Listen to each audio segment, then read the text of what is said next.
Have you ever found yourself puzzled about how to make your data analysis more dynamic and efficient? Let's delve into the world of a powerful tool that was the result of an ambitious project, enabling you to conduct these tasks with ease. This tool is known as Jupyter Notebook, and its birth story is quite intriguing. In 2014, Jupyter Notebook emerged as a spin-off project of IPython, a project initiated by Fernando Perez, an astrophysicist, and Brian Granger, a physicist at Cal Poly. Their goal was to forge an interactive computing environment to facilitate scientific computing and data analysis. To put it simply, they wished to create a platform where data could be manipulated and analyzed in real time as opposed to running a script and waiting for results.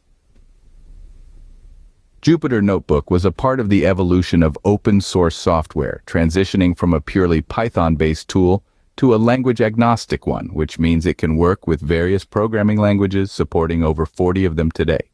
At its core, Jupyter Notebook is an open-source web application that allows you to create and share documents containing live code, equations, visualizations, and narrative text. For example, you can generate a graph, write an explanation about it, and then share the notebook with others who can see the graph, read the explanation, and also run the code. Since its inception, Jupyter Notebook has become an indispensable part of data science.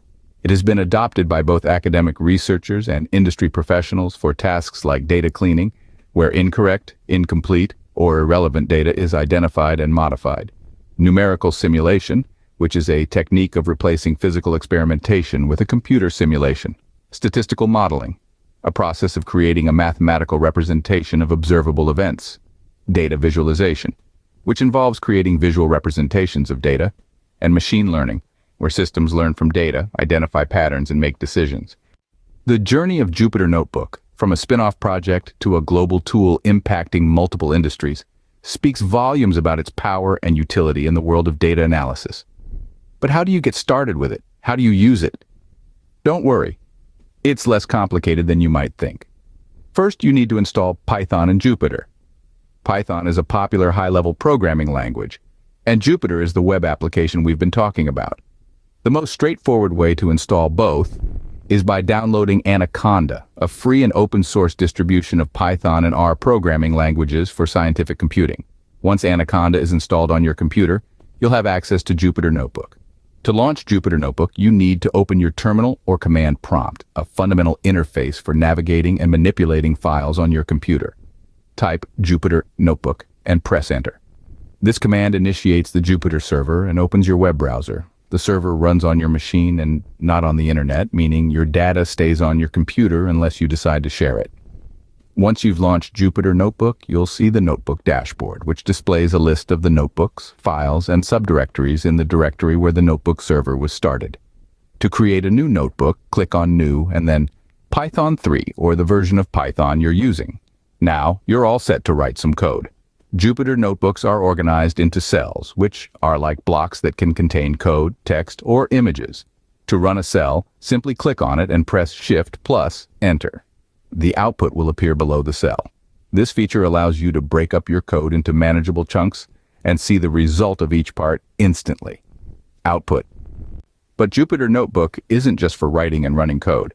It's also a fantastic tool for creating visualizations. For instance, you can plot histograms, which are graphical representations showing the frequency of data items in successive numerical intervals; bar charts, which compare different categories of data; scatter plots that display values for two variables for a set of data, and so much more, all within your notebook.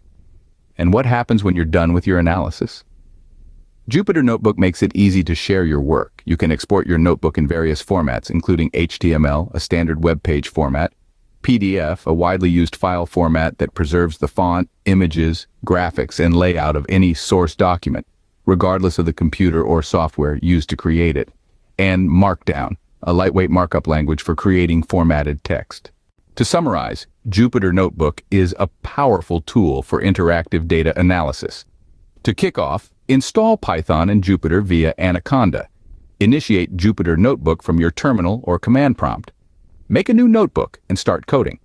You can create visualizations, write explanatory text, and share your work in various formats. So there you have it, a comprehensive, step-by-step guide to setting up and using Jupyter Notebook. Do give it a whirl. you might find it becomes an invaluable addition to your data analysis toolkit.